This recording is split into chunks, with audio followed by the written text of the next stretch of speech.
Esta es una presentación de Asprec. Hoy vamos a hablar de los riesgos psicosociales.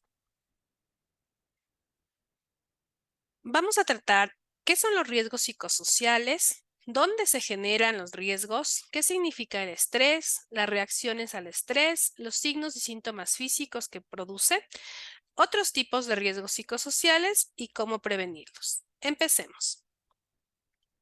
El concepto nos dice que los riesgos psicosociales son situaciones que tienen la capacidad de afectar en forma negativa el bienestar y la salud del trabajador y sus condiciones de trabajo.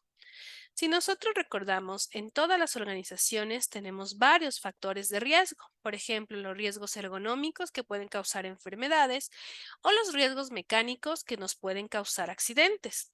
Así como existen estos riesgos que son más evidentes, también están los riesgos psicosociales, es decir, los que afectan a la mente de la persona, los que afectan las emociones del trabajador y que pueden generar un riesgo. ¿Cuál es ese riesgo? De aumento de accidentes, de que la producción no se la realice de manera adecuada, de que haya fallos en el proceso del trabajo. Entonces, causa graves problemas a la persona y a la organización. Vamos a ver ahora dónde se generan los riesgos psicosociales. Los riesgos psicosociales pueden generarse en el proceso, en el diseño de la organización, en las características individuales y en los factores externos. En el proceso quiere decir cuando nosotros, en los pasos que tenemos para realizar una actividad.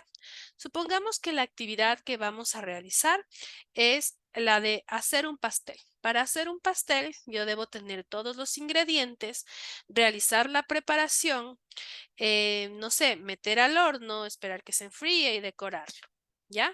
Pero ¿qué pasa si me ponen a hacer a mí ese trabajo de realizar un pastel y yo no sé hacerlo o no sé bien los pasos o no tengo experiencia? Entonces, ese proceso a mí me va a generar un riesgo psicosocial, va a aumentar mi riesgo de accidentes, va a aumentar el riesgo de que mis jefes no queden contentos o que la producción falle porque yo no sé realizar ese proceso. Ahí se produce un riesgo psicosocial durante este proceso. En el diseño de la organización hay muchas empresas, por ejemplo, que son multinacionales y las jefaturas, talento humano está en España, recursos humanos está en Colombia y así. Entonces, para que se pueda dar respuesta a un problema puntual en Ecuador, tienen que dirigirse a otras personas que tal vez por el tema de horarios, por el tema de comunicación, no se puede dar gestión oportuna de estos problemas y puede también ocasionar pues un riesgo psicosocial.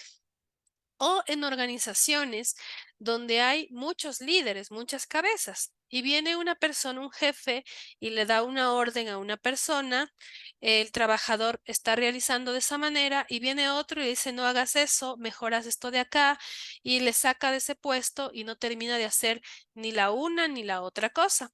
Eso también es un problema en el diseño de la organización. Otro problema es las características individuales. No todas las personas tenemos el mismo genio. Hay algunas personas que son introvertidas, otras son extrovertidas, unas que para resolver un problema explotan mal, otras que lo toman con calma y prefieren buscar una salida más acorde a la situación, en forma más calmada.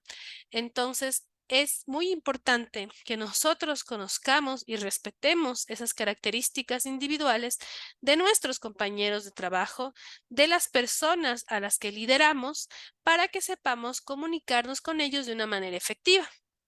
Y los factores externos. Un ejemplo de esto es lo que pasó con el COVID. Un factor externo quiere decir algo que nos está afectando a nuestra mente, pero que no está dentro de la organización. Por ejemplo, en la pandemia de COVID, muchas personas tenían miedos, miedo de ir a trabajar y que nos contagiemos, miedo de que mañana capaz la empresa no resiste, cierra y nos quedamos sin trabajo. Eso ocasionó que muchas personas terminen con problemas de ansiedad, de depresión, porque la incertidumbre era muy grande.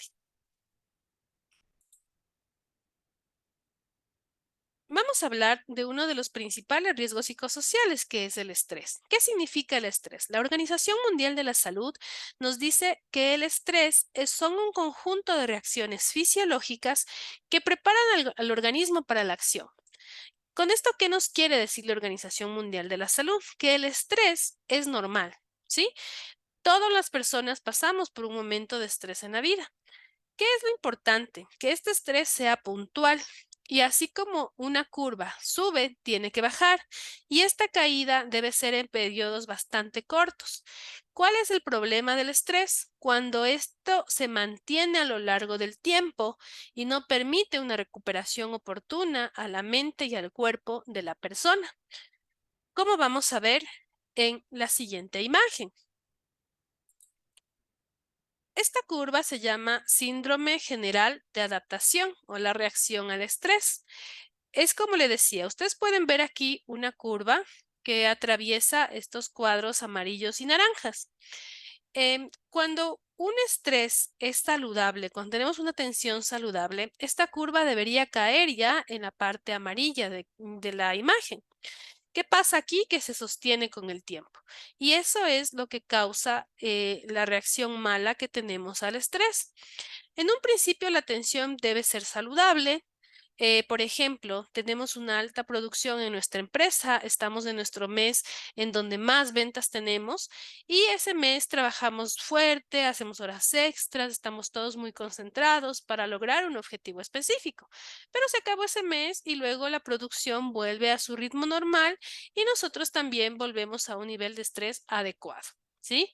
Pero ¿qué pasa? Que a veces eso es todos los días, todo el tiempo, la carga mental es muy grande, me apuran todo el tiempo, tengo que sacar actividades incluso fuera de mi horario de trabajo. Eso hace que la curva no caiga y pase a un nivel de alarma, a un nivel de resistencia y por último al periodo de agotamiento que ya afecta a la salud. Vamos a ver un ejemplo. Aquí en estos recuadros azules vamos a ir leyendo el ejemplo. Por ejemplo, cuando las personas estaban en teletrabajo, cuando empezó el tema de la pandemia, a todos y sobre todo al personal administrativo les tocó irse a teletrabajo, ¿sí? Entonces, en un principio se tenían que hacer muchas reuniones de trabajo, ver cómo nos vamos a conectar, cómo vamos a organizarnos, y estuvo bien, hubo un momento de tensión. Pero ¿qué pasó? Que nosotros pensamos tal vez que aquí en un mes ya íbamos a poder regresar y no podíamos regresar. Entonces las reuniones aumentaron, tuvimos que aprender a utilizar plataformas nuevas para poder comunicarnos, para poder organizar nuestro trabajo, para poder enseñar. Por ejemplo, en los profesores pasó mucho esto. Había muchas reuniones, se hacían reuniones en el día, en la noche, ya no se respetaba el tiempo de salida de trabajo y con el tiempo esta reacción de alarma pasó a ser de resistencia. Por ejemplo, las personas ya no se podían concentrar en las reuniones, realizaban otras actividades mientras estaban conectados para no atrasarse en sus labores diarias del trabajo. Muchos intentaban ya no conectarse, inventaban excusas, se me dañó la cámara, no tengo internet, etcétera. Y por último, muchas de estas personas cayeron en este periodo de agotamiento y se afectó su salud. El insomnio, la depresión, la ansiedad fueron algunas de las enfermedades que se generaron en las personas cuando realizaron este teletrabajo de alta presión por un tiempo bastante amplio.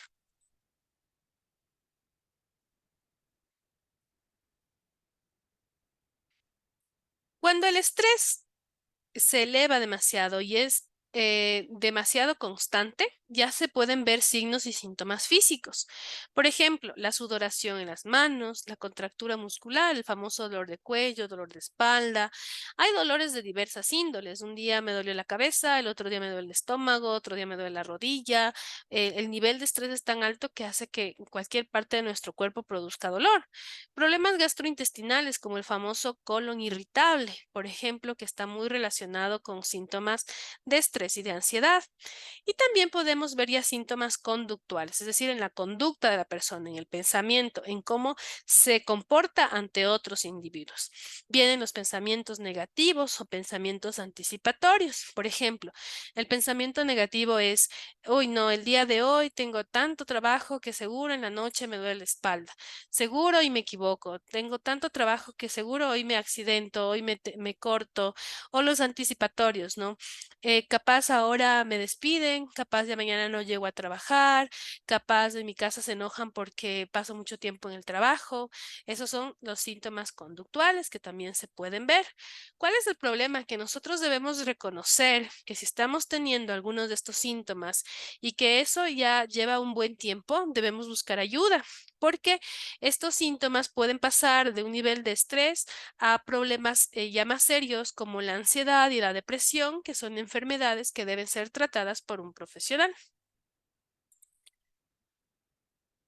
Vamos a ver ahora los tipos de riesgos psicosociales, otros tipos. Ahorita vimos el más común, que es el estrés, pero también hay otros como por ejemplo la carga de trabajo excesiva o la presión de tiempo. Cuando uno tiene una carga de trabajo excesiva durante mucho tiempo, la mente ya no trabaja igual y puede haber más posibilidad de errores, más posibilidad de accidentes. Las demandas contradictorias, como les decía, ¿no? Viene un compañero de trabajo y me dice, haz de esta manera, viene el otro y me dice, no, no hagas así. Entonces, esas demandas contradictorias obviamente causan un problema en la salud mental. La falta de claridad respecto a las funciones del trabajador. Hay veces en que llega a trabajar y le dicen, ¿usted qué es? Usted es polifuncional, pero no le dicen exactamente qué va a hacer. Entonces, el momento que está trabajando no sabe si debe seguir haciendo lo que está, la tarea que empezó, o debe ir a ayudar al mantenimiento, o debe ir a ayudar a otro, o a otra área de trabajo, porque no está especificado. A veces llega un puesto de trabajo y dicen, usted es asistente administrativo. Y como asistente administrativo no sabe si debe estar, hacer un trabajo de secretaría o ayudar con la contabilidad o qué más va a hacer al siguiente día. Entonces es muy ambiguo. Y eso es algo que se debe disminuir. Las puestos de trabajo deben ser muy claros para que las personas sepan qué deben hacer y a quién deben direccionarse cuando tengan problemas o cuando deban dar un reporte del trabajo que hacen. Otro de los riesgos psicosociales es la comunicación ineficaz, cuando no somos capaces de transmitir una idea. Esto pasa mucho a las jefaturas o a los mandos medios. A veces nosotros damos una orden, damos una indicación a un trabajador y pensamos que le dimos algo súper claro.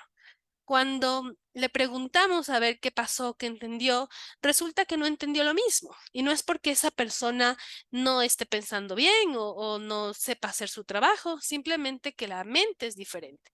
Por lo tanto, la comunicación debe ser muy clara, lo más sencilla, lo más concreta, para que la persona que la recibe la asimile como nosotros la pensamos, como el jefe lo pensó, y pueda realizar una tarea de manera adecuada. Otro punto es la mala gestión de los cambios en el seno de las organizaciones. A veces trabajamos en un grupo, todo bien, tenemos un jefe y el otro día tenemos otro jefe y nadie nos explicó nada, nadie nos dijo qué pasó o si es que hicimos mal algo. Simplemente vemos cómo las personas van rotando y nosotros no sabemos por qué. Esa mala gestión de cambios puede hacer que las personas se sientan inestables en su trabajo, que se sientan angustiadas por no saber si el día de mañana voy a ser yo a la que me voten. Entonces, ese tipo de situaciones causan mucho daño emocional. La falta de apoyo por parte de la dirección o los compañeros de trabajo, eso también es un problema. No, yo no voy a hacer eso porque eso le tocaba a mi otro compañero. Cuando vemos que por A o B situación no pudo concluir algo, nosotros no ayudamos, nos hacemos de un lado, no nos metemos en problemas, evitamos apoyar a esas personas y eso también nos va a generar un riesgo psicosocial. Vamos a ver cómo vamos a prevenir los riesgos psicosociales. Primero, hay que desarrollar programas de formación y capacitación para el personal, previo a la aplicación de una herramienta de evaluación. A veces hay organizaciones que dicen, no, es que mi trabajador tiene que aprender a hacer de todo. Y está bien, sí, está bien que todos sepamos hacer de todo. Pero para llegar a eso debemos tener un proceso, un plan muy marcado de capacitaciones, un plan de estímulos para que esa persona pueda aprender a desarrollar otras habilidades que permitan que en la organización sea más eficiente. Todo esto debe ser previo a un proceso de evaluación para ver las capacidades y las aptitudes de la persona. También se debe fomentar la participación de todos en la identificación de los riesgos psicosociales en el lugar de trabajo. Las evaluaciones de riesgos psicosociales son muy importantes en las organizaciones y es muy importante que si realizamos una evaluación, respondamos todas las preguntas de la manera más directa, de la manera más honesta posible para poder generar un cuadro, un mapa de cómo están los riesgos psicosociales en nuestra empresa y poder poner medidas de control. Promover el diálogo y la comunicación entre los trabajadores y el empleador. A veces nadie sabe mejor de un proceso que la persona que lo realiza todos los días, y tanto las jefaturas como los mandos medios tienen que saber aprovechar la experiencia de su trabajador para tal vez poder resolver problemas que se están generando en el proceso, en algún proceso de la empresa. Siempre debemos fomentar ese diálogo, un diálogo cordial, un diálogo directo de situaciones en el trabajo que se pueden mejorar con un acuerdo entre todos y establecer un sistema de monitorización y evaluación de los riesgos psicosociales. Por ejemplo, si hacemos una evaluación de riesgo psicosocial y sale que en la sección A todos sienten que hay acoso laboral, hay que ir a buscar qué está pasando en ese grupo de trabajadores. Si tal vez es una percepción que tienen entre compañeros o es algún jefe o es una situación específica la que está causando ese estrés. Entonces, si realizamos ahora una evaluación del riesgo psicosocial, debemos llegar a poner medidas concretas para poder gestionar ese riesgo y que las personas se sientan mejor.